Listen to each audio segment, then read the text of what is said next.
2025년 5월 11일 어버이 주일 예배에 하나님께서 우리에게 주시는 말씀은 히브리서 5장 12절에서 14절의 말씀입니다. 함께 일어나셔서 받들어 봉독하겠습니다. 때가 오래되었으므로 너희가 마땅히 선생이 되었을 터인데 너희가 다시 하나님의 말씀의 초보에 대하여 누구에게서 가르침을 받아야 할 처지이니 단단한 음식은 못 먹고 젖이나 먹어야 할 자가 되었도다. 이는 젖을 먹는 자마다 어린 아이니 의의 말씀을 경험하지 못한 자요 단단한 음식은 장성한 자의 것이니 그들은 지각을 사용함으로 연단을 받아 선악을 분별하는 자들이니라. 아멘. 자리에 앉으시기 바랍니다. 우리는 지난 주 어린이 주일에 신령한 젖을 사모하라 이 말씀을 받아서 우리가 거듭난 상태, 거듭난 것은 완전한 것이 아니고 이제 영적으로 새 생명이 나에게 주어졌다. 그래서 그때부터 우리는 신령한 젖을 사모하면서 영적 유아기에 양분을 섭취하면서 성장해 가야 된다 그랬습니다. 오늘은 어버이 주일입니다.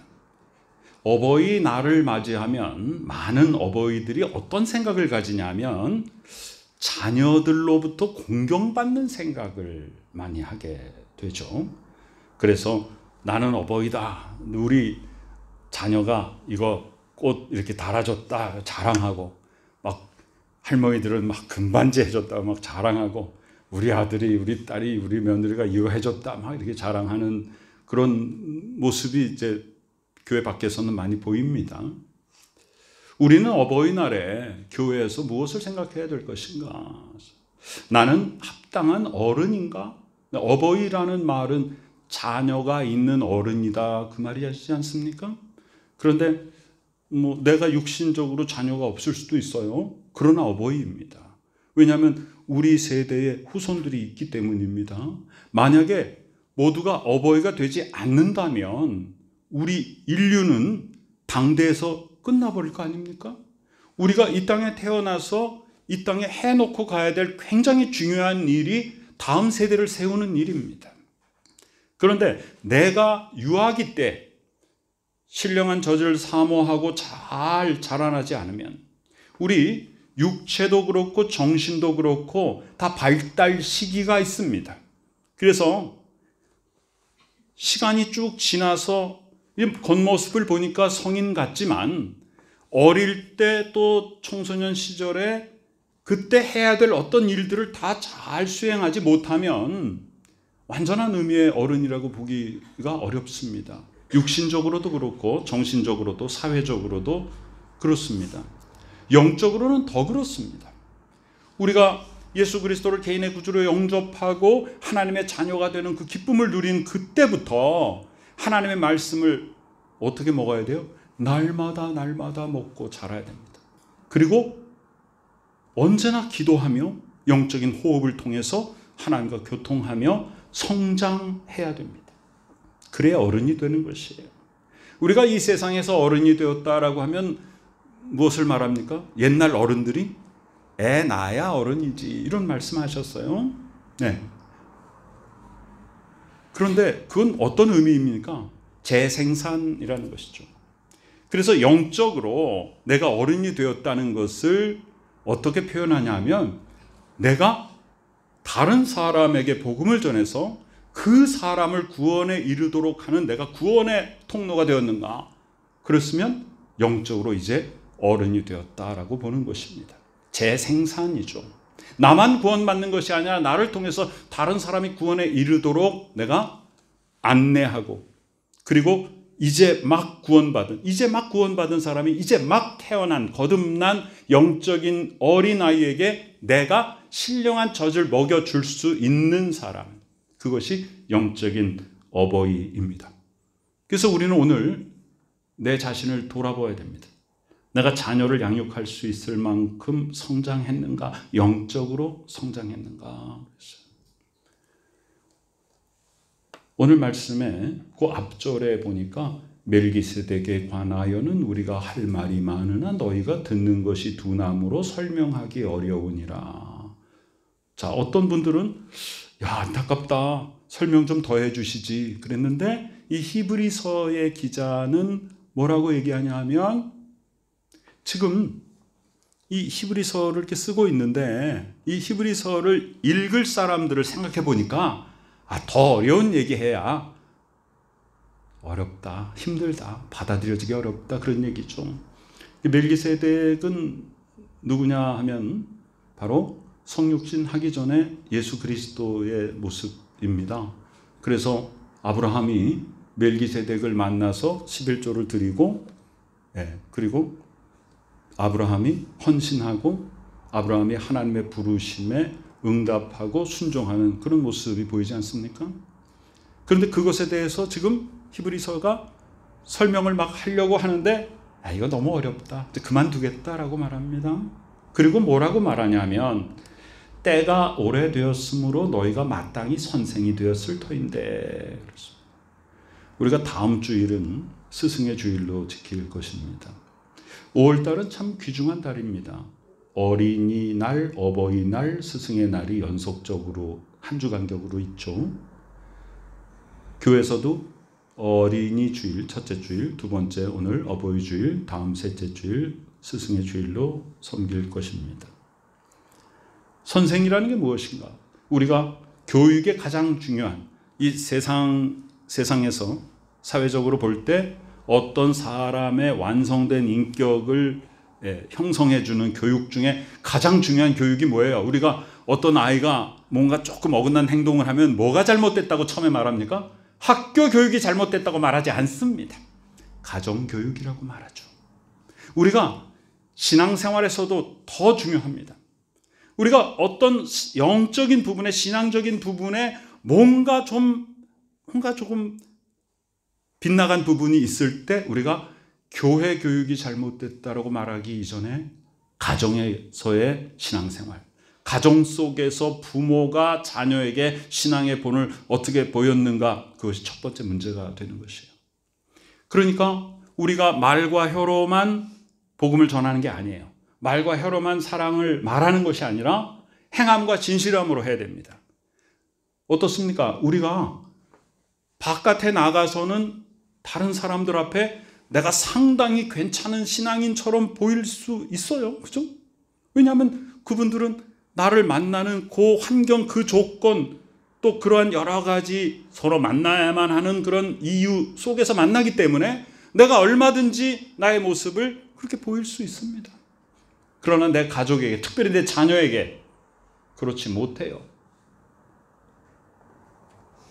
내 자녀가 바라보는 부모의 모습은 절대로 만들어낼 수도 없고 숨길 수도 없고 의도적으로 포장할 수도 없습니다.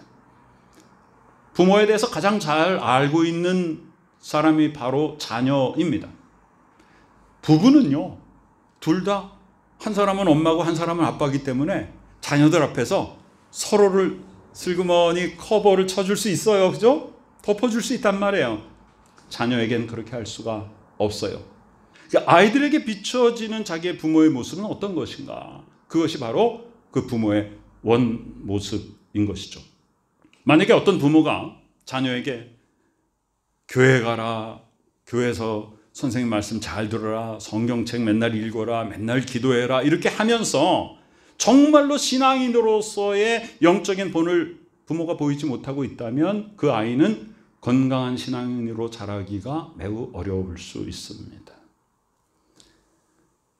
고린도전서 3장에 보면은 사도 바울이 고린도 교회에게도 이렇게 말합니다. 지난주에도 인용한 말씀입니다마는 내가 너희를 젖으로 먹이고 밥으로 아니하였다. 내가 그리스도 안에서 어린 아이를 대함과 같이 하였다. 왜 그랬냐? 여러분 고린도전서 그 3장 1절에서 3절을 이렇게 쭉 보면 3절에 뭐라고 말하고 있어요? 너희는 아직도 육신에 속한 자로다. 너희 가운데 시기와 분쟁이 있으니 어찌 육신에 속하여 사람을 따라 행함이 아니리요. 그랬어요. 그럼 여기서 사도 바울이 고린도 교회에 보내는 첫 번째 편지를 통해서 내가 밥을 먹이지 않고 젖을 먹이는 이유에 대해서 설명하고 있습니다. 왜 그래요? 교회 속에 시기와 분쟁이 있단 말이에요. 그 교회 속에 시기와 분쟁이 있는 사람들한테 어떻게 밥을 턱턱 먹이겠습니까? 그냥 젖으로 먹여야죠. 그러니까 여기서 어떤 걸로 판단되는 것이에요? 공동체 속에서의 서로의 역할들, 남을 어떻게 배려할 것인가? 내 자신을 낮추고 남을 어떻게 높일 것인가? 이런 모습들이 바로 그 사람이 얼마나 성숙한 신앙인이라는 것을 말해주는 척도가 된다는 것이죠. 그 다음 절에 보니까 오늘 히브리서 5장 13절에 이는 젖을 먹는 자마다 어린아이니 의의 말씀을 경험하지 못한 자다 그랬어요. 그럼 다시 12절과 연계해서 보겠습니다. 너희가 마땅히 선생이 되어야 될 텐데 우리가 정말로 말씀을 가르치는 교사로서 또 다른 사람에게 내가 선생의 역할을 하는 것, 그 말씀은 다음 주에 이어서 하기로 하고요. 오늘은 정말 가정교육, 가정의 영적인 교육에 대한 부분으로서의 선생의 의미입니다. 너희가 다시 하나님의 말씀의 초보에 대하여 누구에게서 가르침을 받아야 할 처지이다. 단단한 음식은 못 먹고 젖이나 먹어야 할 자가 되었도다. 이것은 굉장히 탄식하는 말이죠.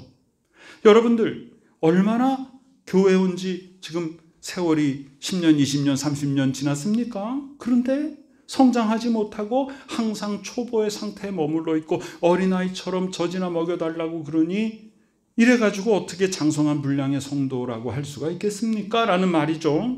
그러면 말씀의 초보가 무엇인가를 히브리서 6장에서 설명하고 있습니다. 히브리서 6장 1절에 보니까 그리스도의 도의 초보를 버리라. 버리라는 얘기는 뭐냐면 내버리라는 것이 아니라 그 수준을 뛰어넘으라는 것이죠. 그러니까 학교에서 말하면 중학교에 갔는데 아직 구구단을 모른다. 예, 막 인수분해를 하고 막 고등학교 가서 미분 적분을 해야 되는데 구구단을 모른다. 그럼 안 되잖아요. 그러니까 이제 중학생인데 구구단 이제 외우려고 하는 것은 그 발달 단계가 잘 못된 것이다. 그러니까 지금 더 발전된 신앙의 단계로 가야 된다는 것이죠. 그것을 초보를 버리라 이렇게 말합니다. 그러니까 죽은 행실을 회개함. 이런 단계는 우리가 이미 지나간 단계다 그 말이에요. 그 다음에 하나님께 대한 신앙.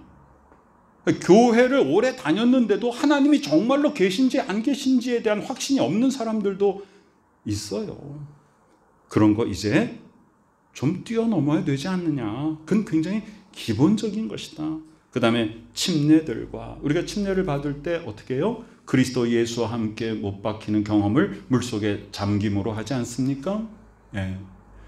침례에는 세 가지의 예식이 있습니다. 하나는 제일 간단한 것은 이제 살수례입니다. 그래서 머리에다 물을 이렇게 뿌리는 것이죠. 그 다음에 관수례입니다. 물을 붓는 것입니다. 그리고 오리지널 그 예식은 침수례입니다. 물속에 잠그는 것이죠. 예수 그리스도께서 침례자 요한에게 받은 예식이고 그 물속에 잠기는 것은 예수 그리스도와 함께 십자가에 못 박혀 죽는 것을 의미하잖아요. 그리고 물속에 잠겼다는 것은 그 잠긴 상태가 유지가 됩니다. 그 예수 그리스도께서 장사됨을 우리가 경험하는 것이죠.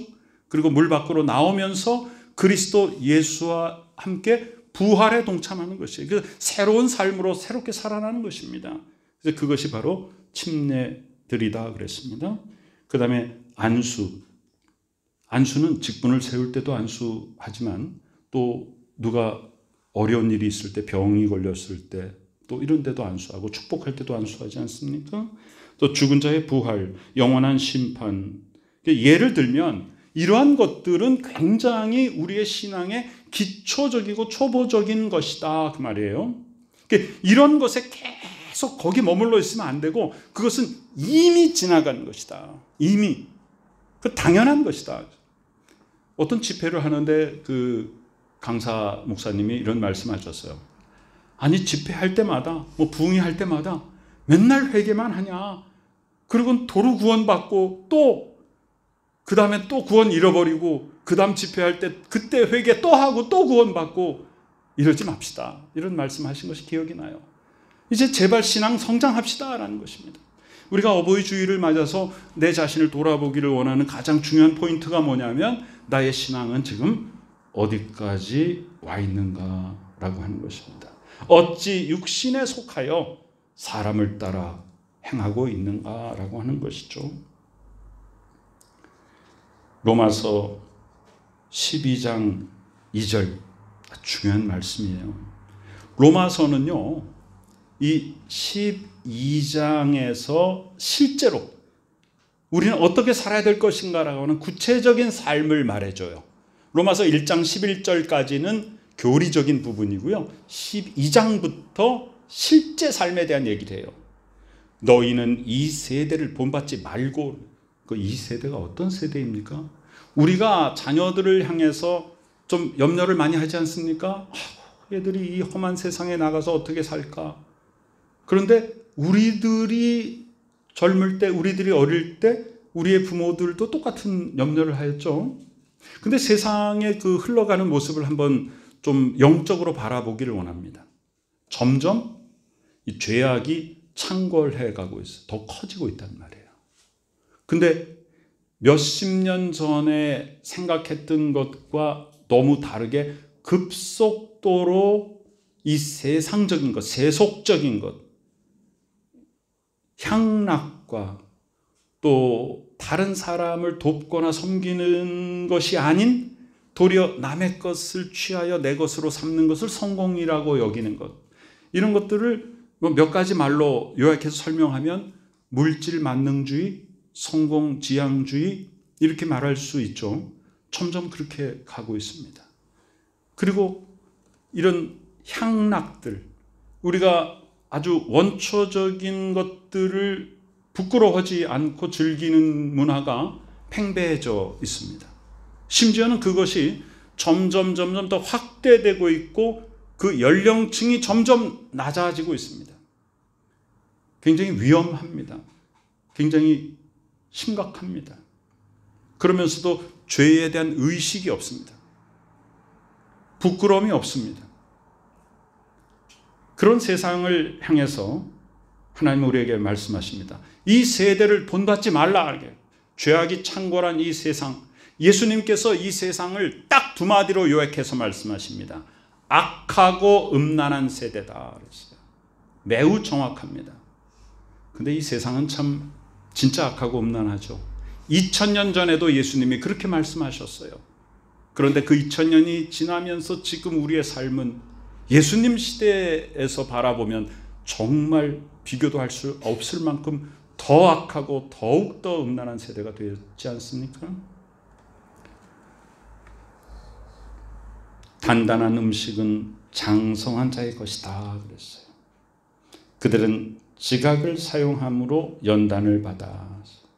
지각이 무엇입니까? 우리는 신앙생활을 어떠한 모습으로 하고 있습니까? 물론 우리가 성령에 사로잡혀서 아주 열광적으로 하나님을 찬양하며 나의 삶을 완전히 몰입하는 신앙 중요합니다. 우리가 이 세상적인 나의 육신적인 생각, 나의 정신세계, 그 나의 이성, 이것을 가지고 멀리 떨어져 가지고 팔짱을 끼고 성경을 바라보는 것은 사실은 옳은 신앙의 모습은 아니에요.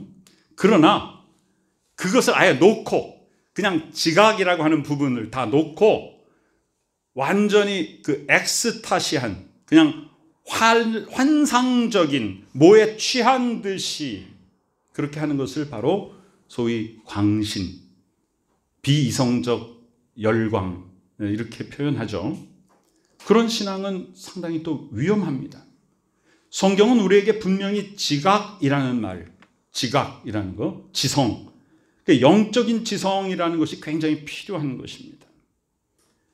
빌립보서 4장 6절 7절 우리가 참 잘 암송하는 말씀이잖아요. 우리가 염려할 때 우리가 세상에서 제일 하지 말아야 될 것이 뭐냐? 염려잖아요. 염려를 하면 어떻게 돼요? 되는 일이 하나도 없고 도리어 될 일도 안 되지 않습니까? 그냥 아주 간단한 예로 학생이 시험때가 다가왔는데 걱정을 하고 있으면 어떻게 돼요? 시험을 더 잘 못 보겠죠. 걱정하지 말고 뭘 해야 돼요? 공부를 해야 됩니다. 우리 성도들이 세상에서 어떤 어려운 일들을 만났어요. 걱정을 하면 어떻게 돼요? 그 어려운 일들이 더 어렵게 됩니다. 내가 그것을 뭔가 해결하고 타개해 갈 수 있는 힘조차 없어집니다. 그래서 어떤 어려움들이 왔을 때 우리는 걱정하지 말고 염려하지 말고 뭘 해야 돼요? 기도를 해야 됩니다. 기도를 해야 돼요. 그런데 어떤 분이 이런 말을 했어요. 기도는 영적인 보험이다. 저는 그런 표현을 사용하지도 않고 그런 표현 자체를 좋아하지 않습니다. 그냥 들은 얘기를 그냥 잠깐 전할 뿐입니다. 그 어떤 의미인가? 어떤 의미인 줄 알죠? 어떤 의미예요? 평소에 기도해놔라 그 말입니다. 우리 범사에 그저 언제나 쉬지 않고 기도하는 거 참 중요해요. 그래서 언제나 쉬지 않고 기도하는 사람에게는 그 기도의 줄이 항상 하나님과 연결되어 있기 때문에 항상 하나님의 뜻을 깨닫고 하나님의 뜻대로 행할 수 있는 마음을 하나님이 주시거든요. 근데 평소에 기도 안 하고 무슨 일이 생겨야 기도하면요, 그 기도가 마치 문제가 생겨야만 하는 것. 그러면 어떻게 되겠어요? 그럼 하나님이 기도 안 하니까 기도하라고 자꾸 문제를 주실까요? 그렇게 생각하면 참 우리가 기도를 늘 평소에도 쉬지 않고 해야겠다, 이 생각을 하지 않습니까? 그래서 빌립보서 4장 6절 7절에서 이렇게 말해요. 아무것도 염려하지 말아라. 그리고 뭐 해라? 기도해라. 기도와 간구. 기도는 하나님의 뜻을 구하는 것이에요. 간구는 내 것을 하나님 앞에 부탁하는 것입니다. 너희 구할 것을 감사함으로 하나님께 아뢰라.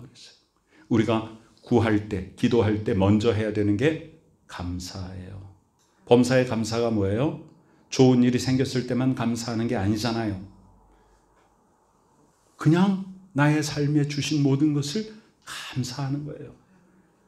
지금 무엇을 구한다는 것은 어떤 의미예요? 내가 그것이 필요하다는 거 아니에요. 그게 지금 없다는 거 아니에요. 그 부분이 지금 비어있다는 거 아니에요.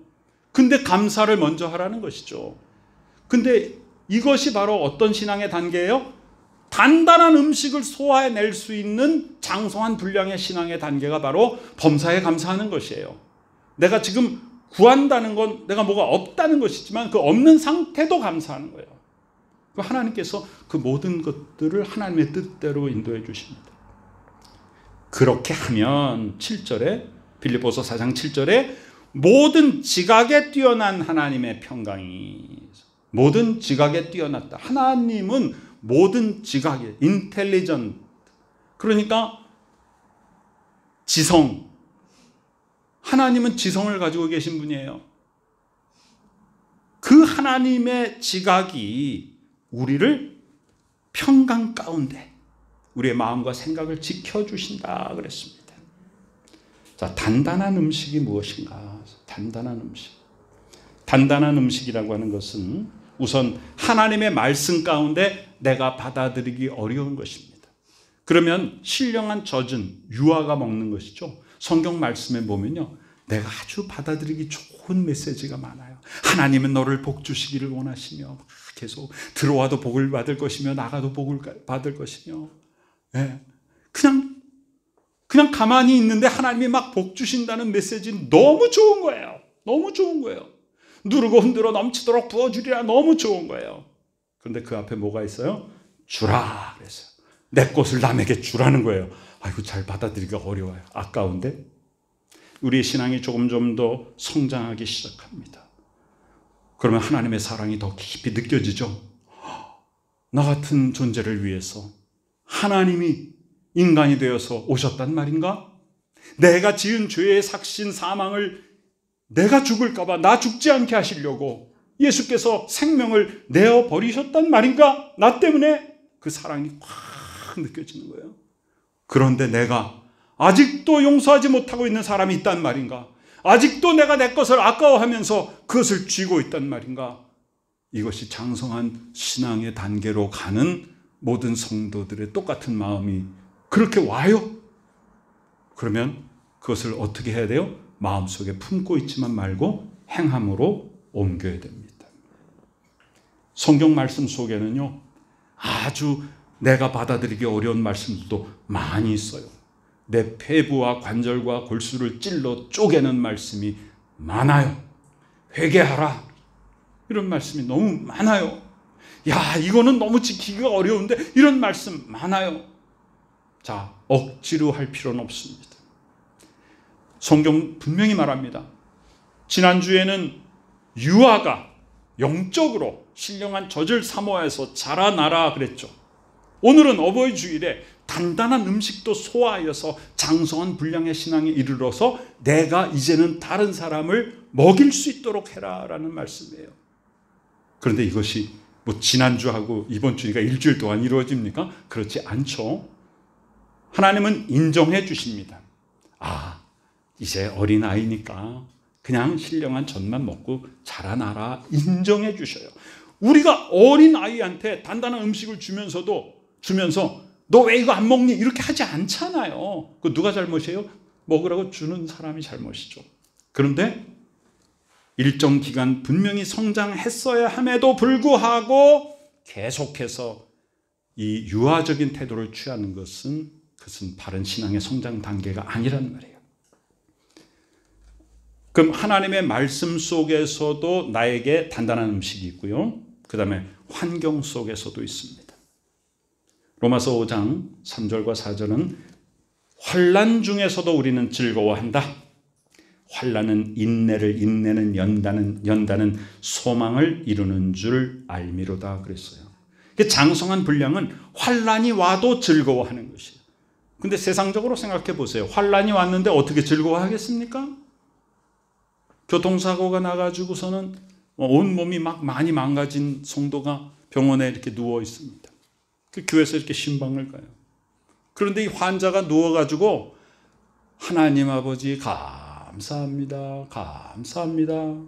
그 같은 병실에 있는 다른 환자들이 아니 저렇게 다쳐가지고선 몸을 움직이지도 못하고 뼈는 죄부러지고 그래서 드러나 있는데 뭐가 그렇게 감사하다는 거야.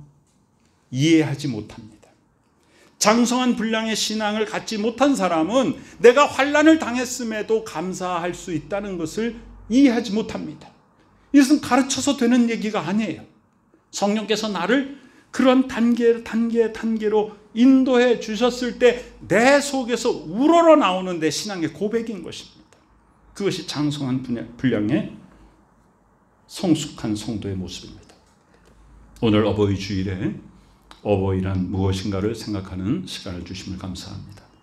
내가 장성하여서 다른 영혼을 거듭나게 하는 것이 영적인 성인이고 영적인 부모임을 깨닫게 해주심을 감사합니다.